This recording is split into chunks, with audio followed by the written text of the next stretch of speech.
ఇక కర్నూలు జిల్లాలో high court bench ఏర్పాటు దిశగా అడుగులు పడుతున్నాయి. హైకోర్టు న్యాయమూర్తులకు అవసరమైన మౌలిక సదుపాయాలు, కోర్టు కాంప్లెక్స్, కోర్టు గదులు, సిబ్బంది గదులకు జిల్లా కలెక్టర్కు హైకోర్టు లేఖ అందించింది. ప్రభుత్వం కనీసం హైకోర్టు బెంచ్ అయిన ఏర్పాట్లపై విద్యుత్ నియంత్రణ మండలి నుండి మా ప్రతినిధి బసవరాజ్ మరింత సమాచారం అందిస్తారు. కర్నూలులో హైకోర్టు బెంచ్ ఏర్పాటుకు కదలిక మొదలైనట్లు తెలుస్తూ ఉంది. వడివడిగా అడుగులు పడుతున్న నేపథ్యంలో ముగ్గురు జడ్జిల బృందం కర్నూలు చేరుకొనున్నారు. ఈ క్రమంలో అంటే టెంపరీగా హైకోర్టు బెంచ్ ఏర్పాటు కోసం భవనాలను పరిశీలించనున్నట్లు తెలుస్తోంది. ఇప్పటికే హైకోర్టు రిజిస్టర్ నుండి ఏదైతే మన జిల్లా కలెక్టర్కి ఒక లెటర్ కూడా రావడం జరిగింది. ఈ నేపథ్యంలో కూటమి ప్రభుత్వం ఏదైతే ఎన్నికల ముందు ఇచ్చిన హామీ మేరకు కర్నూలులో బెంచ్ ఏర్పాటు చేస్తామని అందుకు సంబంధించి అంటే ఇక్కడ కర్నూలు కేంద్రంగా ఎక్కడైతే బాగుంటుంది అని 3 ప్లేసులు అయితే పరిశీలించినట్టు తెలుస్తుంది. క్లస్టర్ యూనివర్సిటీ, అదేవిధంగా విద్యుత్ నియంత్రణ మండలి, అలాగే జోరాపురం రోడ్లోని డంప్ యార్డ్లో ఉన్న ఒక స్థలాన్ని, అదేవిధంగా జగన్నాథ్ గట్టుపై కూడా కొంత ఒక 20 ఎకరాల పైచిలకు స్థలాన్ని కూడా అధికారులు జిల్లా కలెక్టర్ వారి ఆధ్వర్యంలో రెవెన్యూ వారు పరిశీలించి సిద్ధపరిచారు. మరి ప్రస్తుతం అయితే ఏదైతే మనము విద్యుత్ నియంత్రణ మండలి వద్ద ఉన్నాం, ఇక్కడ మనం విజువల్స్లో గమనించినట్లయితే ఈ భవనము ఇటీవల నూతనంగా నిర్మించుకున్న ఈ భవనం ఇక్కడ విద్యుత్ నియంత్రణ మండలికి సంబంధించి కార్యకలాపాలు అయితే జరుగుతూ ఉన్నాయి.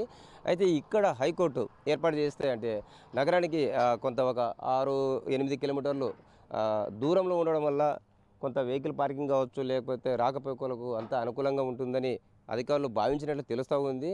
మరి ఈ భవనాన్ని హైకోర్టు బెంచ్గా వాడుకుంటే న్యాయమూర్తులు కావచ్చు, అదేవిధంగా అడ్వకేట్స్ కావచ్చు, లేదా ఇతర స్టాఫ్ సిబ్బంది కావచ్చు, మెరుగైన వసతులు కొంత బాగుంటాయనే ఆలోచనతో ఈ ప్లేస్ను దాదాపు ఖరారు చేసే పరిస్థితి కనిపిస్తూ ఉంది. మరి ఏదైతే అంటే ఇక్కడ అంటే వాళ్ళు తృప్తి చెందుతారో దాన్ని బట్టి నిర్ణయం మనకి తెలిసే అవకాశం ఉంది. మరి బెంచ్ ఏదైతే అంటే కూటమి ప్రభుత్వం కావచ్చు, అంతకుముందు గతంలో ఉన్న వైసీపీ ప్రభుత్వం కావచ్చు, అంటే ఆంధ్రప్రదేశ్ మొదటి రాజధానిగా ఉన్న కర్నూలు అంటే శ్రీభాగ ఒడంబడికలో భాగంగా హైకోర్టు ఇవ్వాలని ఒక ప్రతిపాదన ఉంది. అయితే పార్టీలు హైకోర్టు ఇస్తామని 2 పార్టీలు చెప్పి కూడా చివరికి బెంచ్కి అయితే సుముఖత చూపారు. అయితే సీమవాసులు ఇక విధిలేని పరిస్థితుల్లో హైకోర్టు బెంచ్ను స్వాగతించాల్సిన గత్యంతరం ఏర్పడింది. మరి ఈ క్రమంలో అంటే ఈ బెంచ్ ప్రక్రియ శరవేగంగా అడుగులు వేస్తూ త్వరలో ఇక్కడ ఎస్టాబ్లిష్ అయి కార్యకలాపాలు ప్రారంభిస్తుందా, లేకపోతే భవనాలు ఏదైతే అనుకూలంగా లేవు అనే ఒక దీంతో మళ్ళీ ఈ ప్రక్రియ ఏదన్నా అంటే జాప్యమయ్యే అవకాశం ఉందనే అనుమానాలు కూడా లేకపోలేదు. మరి ఏదైతే మనం చూస్తున్న ఇక్కడ గమనిస్తున్నట్లు ఇక్కడ అంటే ఈ విద్యుత్ నియంత్రణ మండలి బయట కూడా ఇది విశాలమైన ఓపెన్ ప్లేస్ ఉంది. బట్ ఇక్కడ ఈ కరెంటుకు సంబంధించి అంటే ఏదైతే వెహికల్స్ కావచ్చు, ఇవి కావచ్చు, రాకపోకలకు ఇక్కడ పక్కనే విద్యుత్ సబ్స్టేషన్ ఉంది. మరి దీనివల్ల ఏమైనా ప్రమాదం ఉందా, లేకపోతే అభ్యంతరం లేదా అనేది కూడా టెక్నికల్గా తేల్చుకోవాల్సిన పరిస్థితి. మరి అయితే ఈ క్రమంలో ఈ బిల్డింగ్ని అనుకూలంగా చూసుకుంటారా, లేకపోతే మరొక ప్లేస్లో ఏదన్నా ఆలోచన చేస్తారనేది మనం చూడాల్సింది. అయితే అధికారులు అయితే ఖచ్చితంగా ఈ ప్రక్రియలో కొంత అంటే నిర్ణయం తీసుకొని ఇక్కడ ఖచ్చితంగా బెంచ్ వీలైనంత త్వరగా ఏర్పాటు చేసే పరిస్థితి అయితే కనిపిస్తూ ఉంది.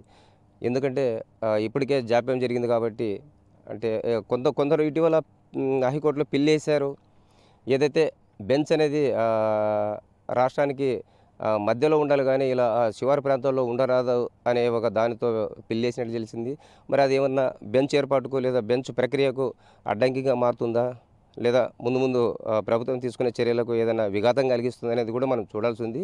అయితే ఉంది అదేవిధంగా ఈ 4 చోట్ల ఏదైతే జగన్నాథ్ ఘాట్ కావచ్చు, లేదా జోరాపురం రోడ్డు డంప్ యార్డ్ కావచ్చు, అదేవిధంగా క్లస్టర్ యూనివర్సిటీ కావచ్చు, లేదా ఇది విద్యుత్ నియంత్రణ మండలి, ఈ 4 చోట్ల ఏదో ఒక చోట్ల అయితే బెంచ్ ఏర్పాటుకు అంటే వచ్చిన జడ్జిల బృందాలు ఒక నిర్ణయం తీసుకొని తీర్మానం చేసే అవకాశం అయితే కనిపిస్తూ ఉంది. మరి కలెక్టర్ వారు, రెవెన్యూ వారు ఎలా సంతృప్తిగా అంటే జడ్జిలకు సంతృప్తి ఏ విధంగా కన్విన్స్ చేస్తారు, లేదా ప్రభుత్వం యొక్క నిర్ణయాన్ని ఎలా తెలియపరుస్తారు అనేది మనము చూడాల్సింది. అయితే ఓవరాల్గా శ్రీబాగోడెంలో ఇక్కడ హైకోర్టు పోయి బెంచ్ వచ్చే పరిస్థితుల్లో రాయలసీమ వాస్తవంగా రాయలసీమ వాసులంతా కూడా కొంత అసహనానికి అసంతృప్తికి గురైన పరిస్థితులు కనిపిస్తూ ఉన్నాయి. అయితే ఒకవేళ బెంచ్ ఏర్పాటు ప్రక్రియ అయినా ముమ్మరంగా సాగే త్వరలో కార్యకలాపాలు ప్రారంభిస్తే కొంత బెటర్ అనే ఆలోచనలో ఉన్నారు. మరి ఇది కూడా చూడాలి మనము. ఈ రీతిలో ఈ బెంచ్ యొక్క ఏర్పాటు శరవేగం జరుగుతుందా, జాప్యం జరుగుతుందా, ప్రభుత్వాలు ఏదన్నా కాలయాపన చేసి కొంత నిర్లక్ష్యం వ్యవహరిస్తారనేది తెలియాల్సింది. కెమెరా పర్సన్ బాబితో బసవరాజ్, BRK న్యూస్, కర్నూలు.